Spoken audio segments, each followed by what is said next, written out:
through constant evaluations through our spring electrofishing surveys. We have creel programs and talk to anglers and document their catches, and we get socioeconomics from all those kind of things. We do different kinds of netting, seining, and just engaging with all that, and then pouring over that data and looking at it comparatively, 10, 20 years and seeing kind of where things are going. And a big challenge in going back to the bass, what's really leading management decisions with that stocking program are genetic tests.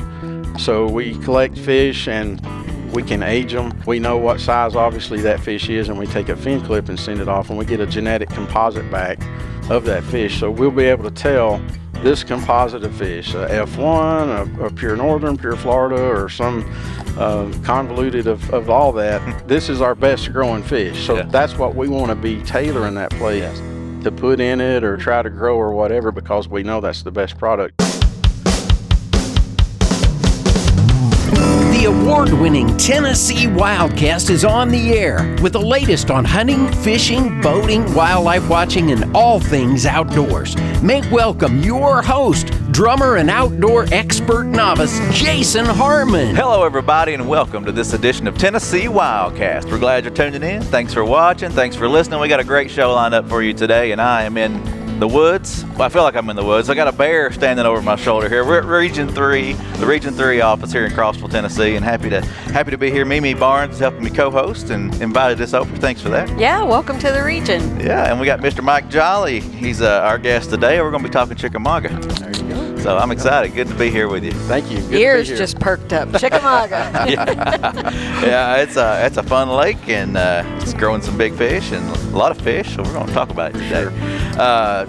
But the bear, I got to reference the bear one more time. It was the first bear killed On the plateau in 50 years. Okay. Donated by Mr. Wendell Friels. So, Mr. Friels, if you're listening, thank you so much for the donation. A lot of people come in, have their photo taken with it. Yeah.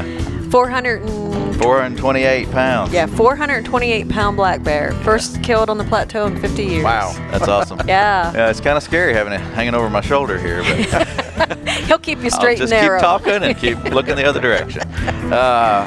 Well, we're on the plateau. We're up here, so let's talk about some radio stations from Cookeville. We appreciate our radio partners, WUCT Power 94.1 News Talk. We appreciate those guys and gals out there running the show. We appreciate all our radio partners for highlighting Wildcast on their stations, and I hope our hunters and anglers and wildlife watchers out there enjoy the show on those stations. Appreciate them for running it. If you don't follow us on social media, follow us out there. Subscribe to the podcast. Subscribe to us on YouTube. Find us just about anywhere. So now on Carbon TV. I don't want to forget that, Carbon TV. You can download that on your smart TV. You can go to their website. But you can now watch Wildcast on Carbon TV. Yeah, so great. Very cool. Well, Mike, thank you for being here. Oh, yeah. Thanks, Mike. We're invading your space today. But In a good way.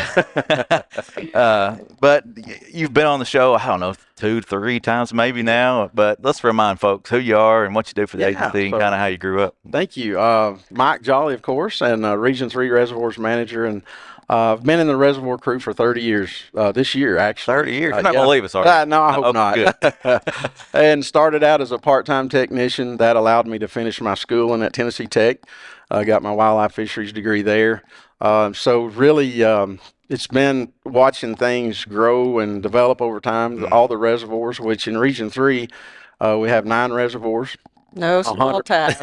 Yeah, and 150,000 acres of water, and they're very individual too, and require individual management. And got a really good reservoir crew too. That of course makes all that possible. Yeah, awesome. Yeah. So you grew up fishing and hunting, didn't you? I did. I grew up Oh, on Watts Bar Reservoir, and a very avid hunter and fisherman. In the springtime, I may have been known to lay out of school and go fishing a time or two, and when the weather looked good, or turkey hunting, or deer hunting. Yeah, so really grew up with that, and I've always had a love and a passion for that, and I guess it's why it really makes this not feel like a job. It's able to give back to something that you have so much respect for and passion for. You know, it's exciting always. So. Yeah. And you get that love from your dad, I'm sure. And we talk about your dad a lot. He Oh, yeah. shared that passion and got you going. He did. He had me on his hip at an early age, and we were stream fishing pretty much every weekend, and of course in the deer woods. And he's a very good woodsman, very avid hunter, and you know, taught me the basics and beyond for sure. And I've never let go of it, you know, and that love's just developed through that. So. Yeah. It's one thing I love about the Region 3 employees and all TWRA employees, that passion for wildlife. Say walking in every day, everybody loves what I love. How cool is that? Yeah. That's the reason we're here. Yeah. Well, how do you want to get started today, Mimi? Let's hear about Chickamauga. There's so much. It's always in the top 10 reservoirs in the nation. Yeah. No pressure. In Tennessee. That's awesome. Yeah. So it is a very unique fishery, and it's nationally acclaimed, and mostly for bass fishing. Yeah. You know, if you wanted to know what it's mostly known for, it is bass fishing. These guys right here. Right on the table. This right here.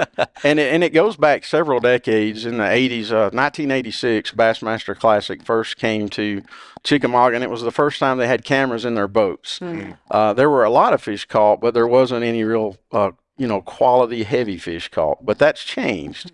And a lot of that's changed because of a Florida largemouth bass stocking program that we implemented in the year 2000. And we've seen great results out of that. In 2015, there was a new record largemouth, 15 pounds, 3 ounces, caught by Gabe Keene. And that broke a 60-plus-year-old record. Yeah. And even outside of bass, Chickamauga is really known for crappie fishing. You know, we have a good striped bass fishery there. Of late, we've got about a 9-year-old walleye stocking program there, and it's really doing good. So, so we're excited about it. It has a lot to offer. And not just the lake right there, but we were talking with John Dalton with Creek Fishing Adventures. He likes to fish those creeks right off of Chickamauga. Yeah. And talked about how rich and light they are. It really is. You know, it's a really resilient reservoir, and it's kind of like on autopilot. We can't take credit for everything there, all the successes.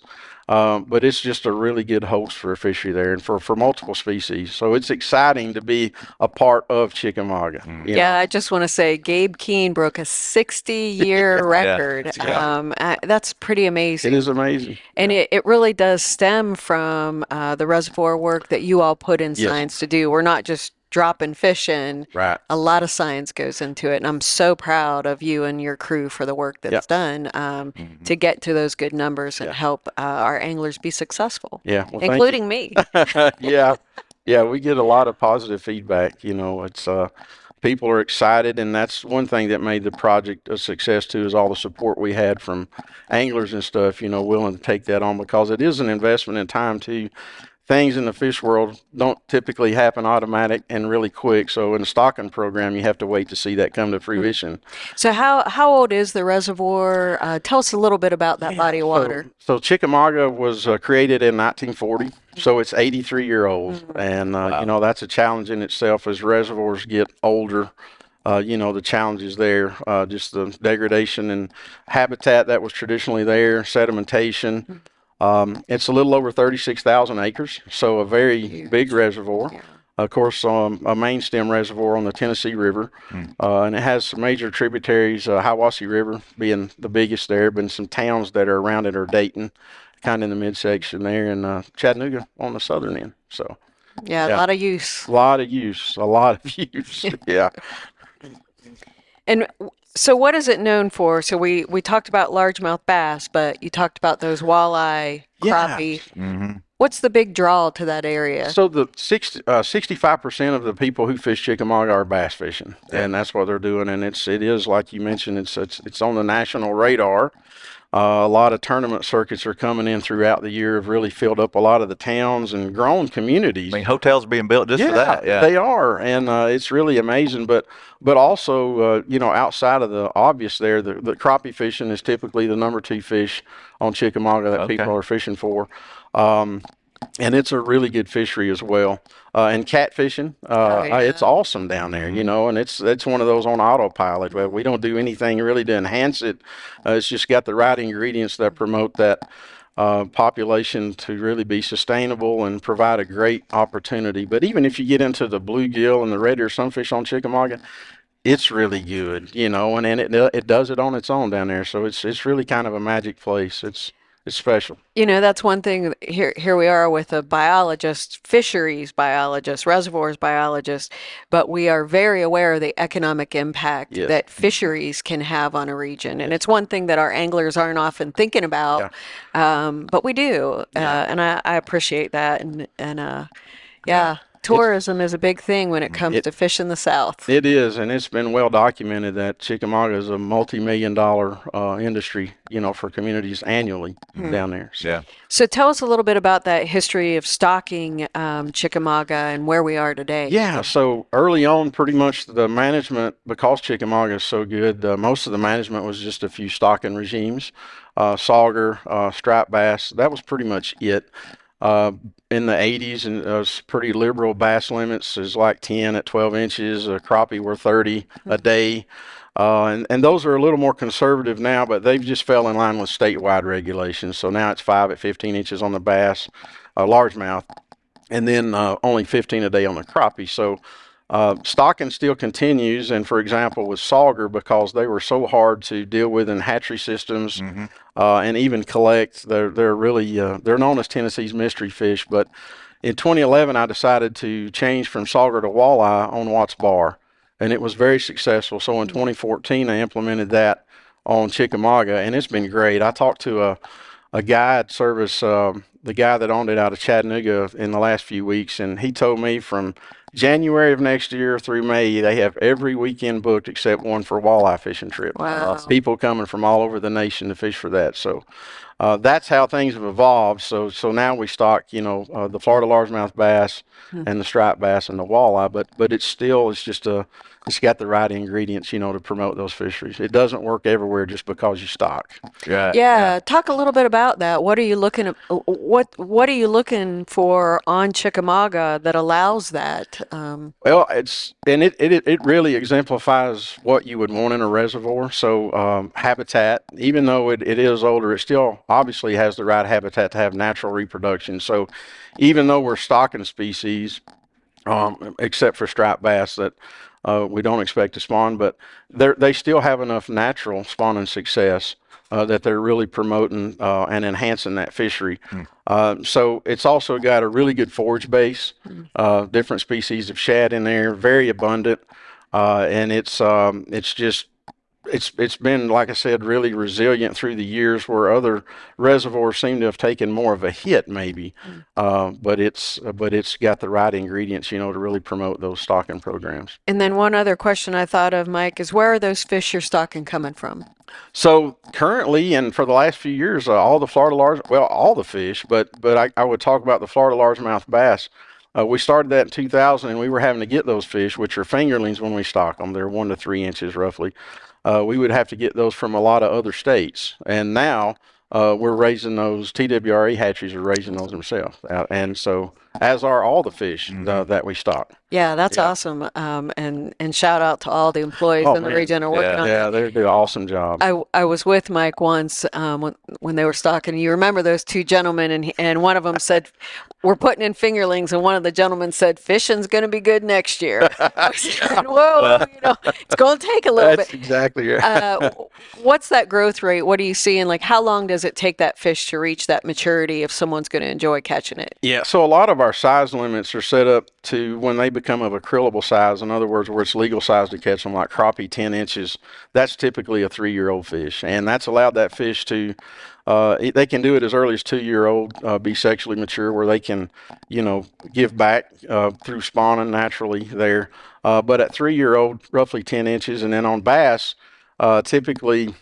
Well, on Chickamauga, it's about a 3-year-old bass down there is about 13 to 14 inches. So they grow from there, but they have really good growth rates there compared to other reservoirs too. So give us just a few years. Yeah, exactly. So after those initial stockings take place, but now the fish are in the system. Obviously, with Chickamauga being so popular, not just in Tennessee but across the United States, we're seeing the success of those stockings that started so long ago. And I gotta throw one more thing out there on you and brag on you.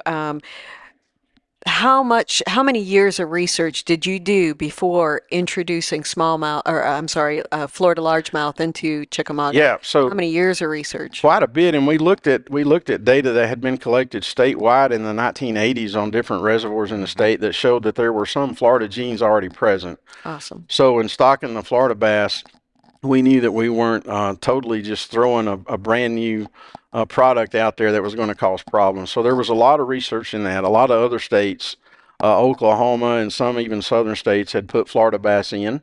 So we knew what the interaction had been there. So, and a lot of people ask us, well, hey, if Alabama bass are such a bad thing, why do you stock Floridas?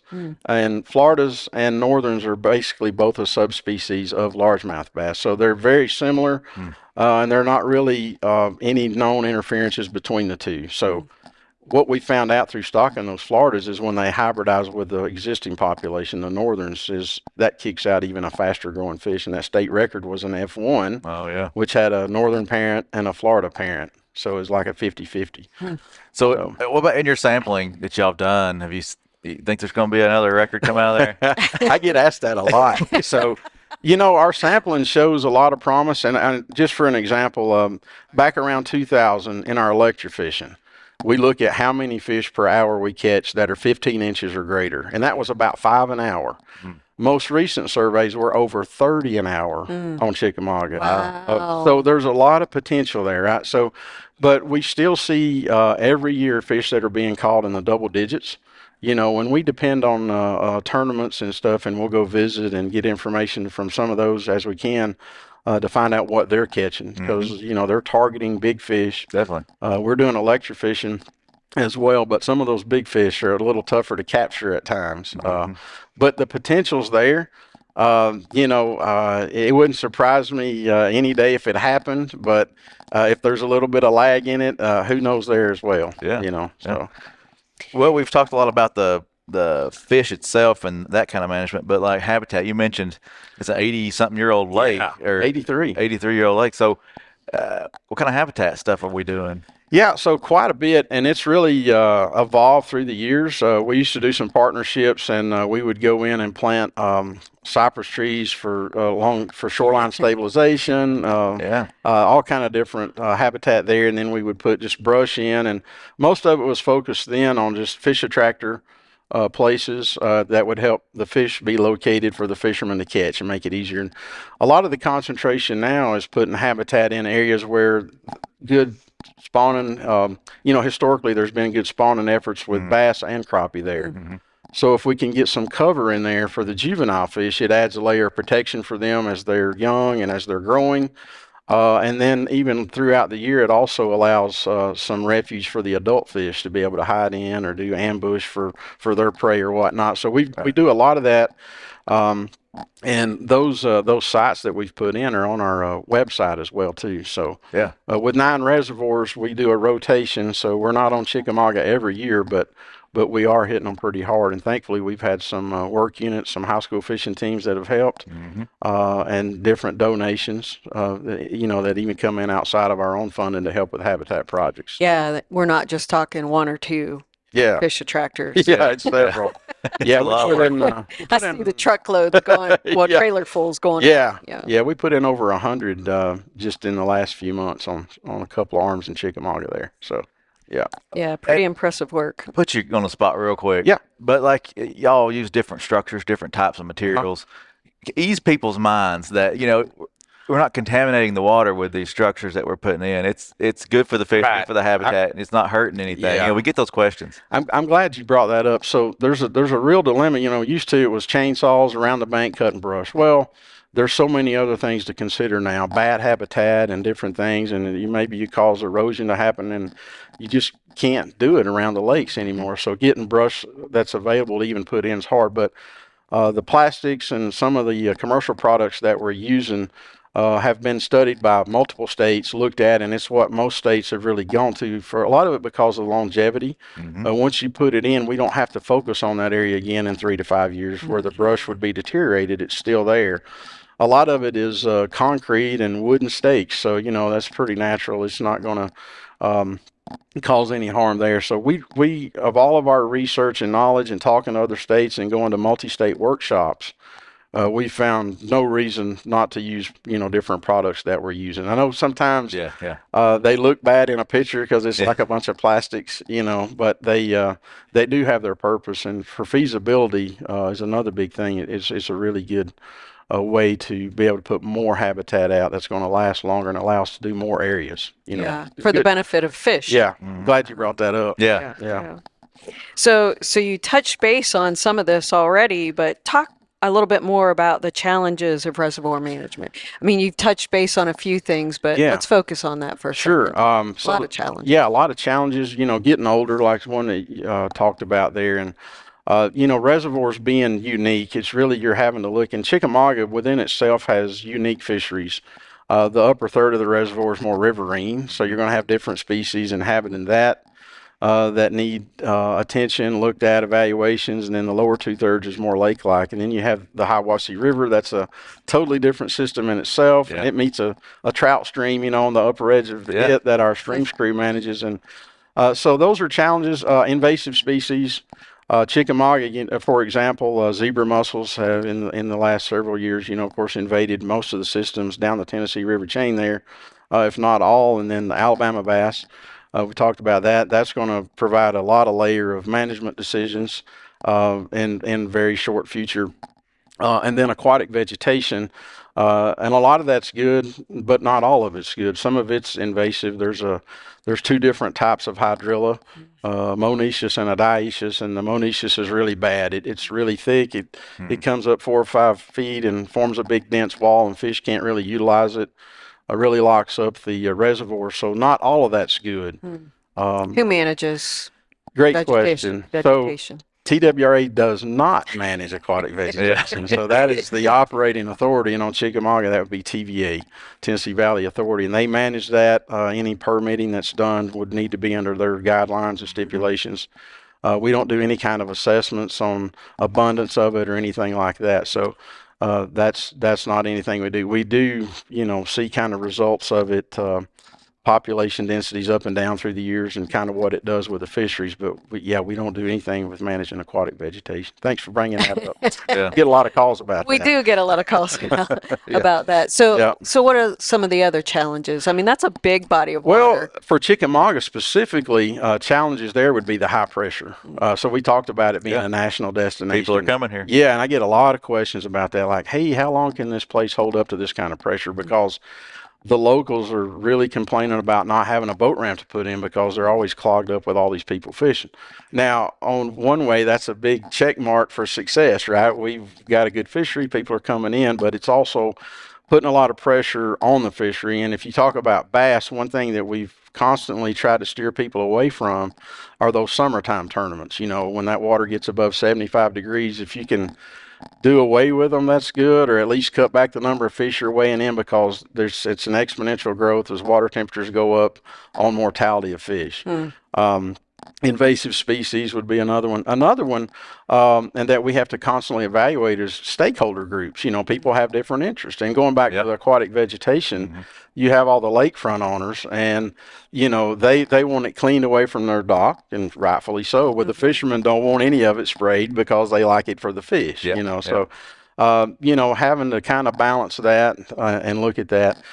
So those are some of the, I guess, immediate challenges. Access areas. Going back to that one, we constantly, when we talk to our fishermen, they're in need of more access areas. And TWRA doesn't own every ramp around the reservoir either. So but good point. But we do we do a great job of taking care of what we got, and even partnership and at times, to try to expand boat ramps to make it available for people. Yeah. Did we cover everything of the challenges that lake provides to our management, anglers? Probably not everything. Those are the big hitters. And as far as challenges, the way we evaluate, I guess, and look at kind of what challenges that are out there that maybe we don't see with the naked eye is through constant evaluations through our spring electrofishing surveys.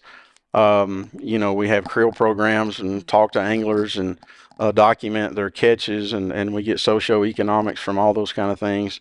We do different kinds of netting, seining, and just engaging with all that, and then pouring over that data and looking at it comparatively, 10, 20 years, and seeing kind of where things are going. And I guess a big challenge in going back to the bass, what's really leading management decisions with that stocking program are genetic tests.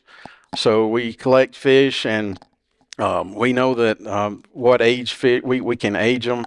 We know what size, obviously, that fish is, and we take a fin clip and send it off, and we get a genetic composite back of that fish. So we'll be able to tell this composite of fish, a F1, a pure northern, pure Florida, or some convoluted of all that. This is our best growing fish. So that's what we want to be tailoring that place to put in it or try to grow or whatever, because we know that's the best product. So that takes time too. So that's something, if you look at management from an earlier question that y'all had, back then versus now, is genetics is really leading a lot of what we're doing there, because we can identify the best product we have through genetics. Yeah, that's amazing, and something I think the general public doesn't necessarily think about, and you can't do it with the naked eye. You've taught me a lot about that, Mike, and you just can't do it with the naked eye. And I'll say my cubicle's across from his, and I see the notebooks full of data and hear him punching on those keys on the computer, and it's the part of the fisheries biologist that I'm happy to share. Thanks for sharing all that. It is.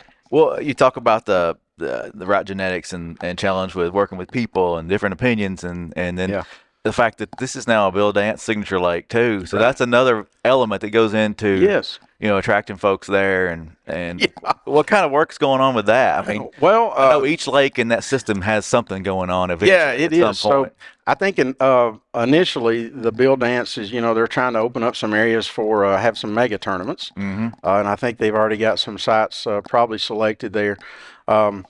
And recently they were in Dayton at a tournament down there, and promoting it and supporting, everything local there, and the fishery and the community and the fishery, and bringing a spotlight to that. For us, it adds another layer of pressure. Yeah, a little more work. The expectation, right? Yeah, I was going to ask, do you feel that pressure? I do, and I feel it. I get calls from Major League Fishing and BASS, and they'll say, hey, Chickamauga was ranked this 5 years ago, and maybe it slipped 2 spots in our eyes, and what do you think about that, or where does it look at in the future, or or Dayton, their tourism council will call and ask opinions on different things, and there's a lot of expectation on that, and that's why I say what I did in the beginning too. That reservoir brings a lot of ingredients on its own. Definitely. So if it fails, it's not going to be all of our fault. No, we really don't expect it to do that because of the great history it has. Really quick, boy, time goes way too fast. Really quickly, tell us about that 90%. Yeah, so for the last 10 years, as we talk to anglers, we've had 90%. Of those pretty much that really are in agreement with the management work that we're doing in fisheries on Chickamauga Reservoir. Yeah, they're seeing successes and they appreciate 90%. 90%. That's been amazing. Consistent. That's For good. 10 years, that's been consistent. Yes. Wow. That's great. That's awesome. Congratulations. Thank you. That's I can't take all the credit. Good crew, good reservoir. Right. Well, good reservoir, good crew, and this. Thanks for the hard work from you guys. Yeah, I mean, thank y'all you. put it in for sure, and want to have what's best for the sportsman and for everyone to enjoy that lake. Yeah, I appreciate the opportunity to get to talk about it. Y'all are great hosts. Thank you. Thank you, Mike. Man, make me blush. Blushing, yeah. My face is as red as my beard. All right. Well, it's been fun. Thank you again, and thank you, Mimi. Oh, my pleasure. Get out there to Chickamauga, but maybe on a weekday. Yeah. Good point. Fishing's great right Good now, point. so visit tnwildlife.org, find those places, find those boat ramps, and enjoy. Yeah. No matter hot or cold, it's great fishing out there. Yeah, So. that's true. All right. Well, thanks for tuning in. We appreciate y'all watching and listening, and we'll see you next time. Thanks for tuning in. Stay connected with TWRA by visiting our website at tnwildlife.org and follow us on Facebook, Twitter, and Instagram. Hey, it's all about Tennessee wildlife. It's what we do. Tennessee Wildcast will be on the air again next week. We'll see you then.